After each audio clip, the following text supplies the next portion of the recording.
Allahumma salli wa sallim wa barik alaihi. Mudah-mudahan kita yang hadir malam ini kelak nanti bisa berkumpul di dalam surga bersama Rasulullah. Amin ya Allah ya rabbal alamin. Bapak Ibu jamaah yang dimuliakan Allah, malam ini kita sudah memasuki malam ke-26 Ramadan. Ini udah babak-babak akhir Ramadan tahun ini. Dan biasanya Bapak Ibu yang dimuliakan Allah, khususnya di Medan kita ini, kalau udah masuk akhir-akhir Ramadan, toko-toko makin rame, pajak rame, toko baju rame, toko sepatu rame, masjid makin sunyi.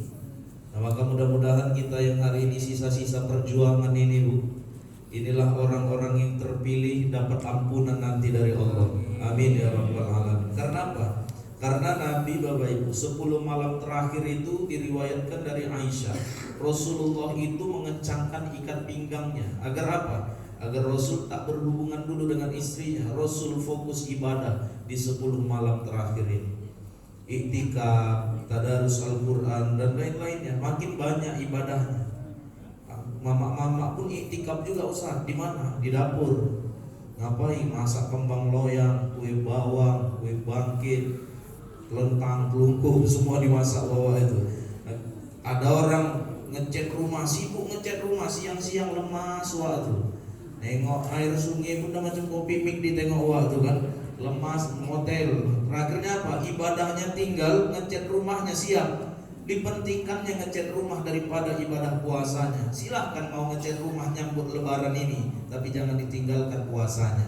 Nah maka jamaah yang dimuliakan Allah, sisa-sisa Ramadan nih makin giatlah dan makin istiqomahlah kita beribadah sampai akhir Ramadan. Amin ya rabbal alamin. Bapak Ibu jamaah yang dimuliakan Allah Subhanahu wa taala. Apalagi kita hari ini punya anak. Sebenarnya Ramadan inilah bulan ujiannya, bulan latihannya. Agar apa? Agar anak kita menjadi anak yang soleh dan soleha. Karena banyak hari ini Bapak Ibu dimuliakan Allah, anak-anak kita, anak-anak muda zaman sekarang lah khususnya melenceng dari ajaran-ajaran syariat. Adab udah gak ada. Beda dengan kita dulu waktu-waktu kecil. Sekarang hadirin jamaah yang dimuliakan Allah Subhanahu wa taala, payah kita nyari anak-anak muda yang ada di masjid.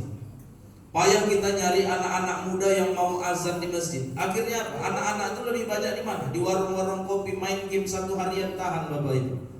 Bahkan ada anak muda pernah saya tanya, nggak pernah sholat ya? Main game tahan, kau main HP di kerja kau, nggak pernah kau sholat. Apa katanya? Dengan enaknya dia bilang, masih muda Ustaz, nikmati dulu masa muda, nanti tua baru sholat. Macam ini bisa diukurnya dia hidup sampai tua nanti.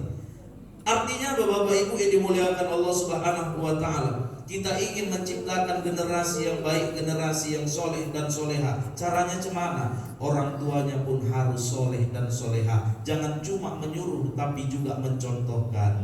Nah maka Bapak Ibu yang dimuliakan Allah Subhanahu wa taala, ada anak awal suruh ke masjid. Dari kapan? Dari kecil. Makanya Bapak Ibu, saya sering bilang sama BKM, kalau ada anak-anak di masjid jangan pernah diusir. Tapi anak-anak ini kerjanya main-main aja Ustaz, lari sana lari sini, recok, mengganggu orang sholat. Marah yang penuh nasihat. Tapi jangan pernah kita usir, jangan kita bilang pergi dari sini. Marahi Bu, bentak pun gak apa-apa, tapi bentakan kita, marahan kita, marahnya isinya nasihat. Lari aja Ustaz, kerjanya main-main aja, ganggu orang. Namanya anak-anak, sifatnya main-main. Watak anak itu mau main-main aja, lari sana lari sini. Kita pun dulu kecil kayak gitu. Wajar anak-anak main-main. Yang gak wajar tuh apa? Atuk-atuk lari-lari di masjid. Kejar-kejaran atuk tuh pakai sarung, sini kau kata. Nah, itu kan gak wajar. Nenek-nenek tarik-tarikan telekung gak wajar Bu. Yang kalau anak-anak ya memang itu sifatnya. Ya tetap kita arahkan. Sering juga saya bilang, jangan dilarang anak-anak itu yang mau azan. Yang penting bagus tajwidnya, pas hurufnya, panjang pendeknya, udah berlatih dia. Silahkan kalau mau azan, urusan suaranya cempreng nanti itu. Kenapa? Lama-lama karena kebiasaan dia bagus azannya itu. Dulu pun aku kayak gitu. Tak berapa kali napas awal. Tapi karena terbiasa, lama-lama enak sendiri. Mamanya pun bangga dengar suara anaknya azan. Ya kan? Ibu jujur lah. Ibu bangga nggak nengok anaknya ibadah di masjid? Bangga. Apalagi dengar suaranya di masjid. azan dia, kak enaknya suaranya. Allahu Akbar, Allahu Akbar, Allahu Akbar, Allahu Akbar. Mamanya digede, ya Allah kak anakku yang azan tuh kak, ya Allah bangga kali aku kak nengok anakku hilang capekku kak, gak terasa puasaku kayak gini kak.